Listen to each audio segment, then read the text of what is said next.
ప్రజల్ని కాదు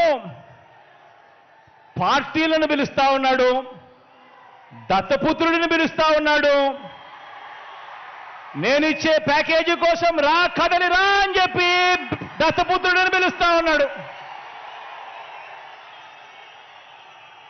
వదినమ్మను పిలుస్తా ఉన్నాడు.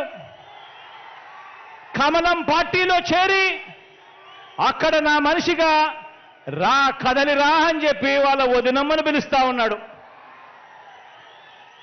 రాష్ట్రాన్ని అన్యాయంగా అడ్డగోలుగా విడగొట్టిన రాష్ట్ర ద్రోహుల పార్టీని వైఎస్ఆర్ గారి మరణం తర్వాత ఆయన పేరును కూడా అన్యాయంగా ఛార్జ్షీట్లో పెట్టిన నమ్మక ద్రోహుల పార్టీని 4 ఓట్లు చీల్చినా చాలు నువ్వు కూడా రా కదలి రా అని చెప్పి చంద్రబాబు నాయుడు గారు పిలుస్తా ఉన్నాడు.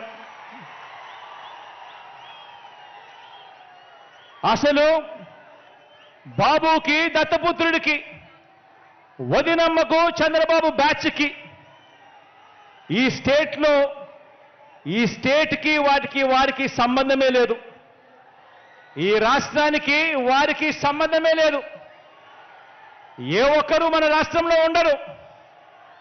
వారంతా కూడా నాన్ రెసిడెంట్ ఆంధ్రాస్. ఏ ఒక్కరూ ఇక్కడ ఉండరు. వారందరూ కూడా నాన్ రెసిడెంట్ ఆంధ్రాస్.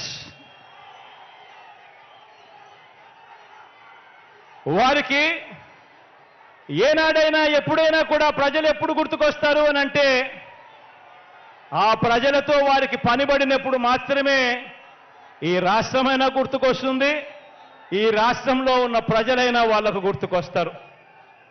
కాబట్టే ఆయన కాబట్టే ఈ పెద్ద మనిషి సైకిల్ తొక్కటానికి 2 దాన్ని తోయటానికి మరో 2 పొత్తులో తెచ్చుకొని రా కదలి రా అని చెప్పి పిలుస్తా ఉన్నాడు.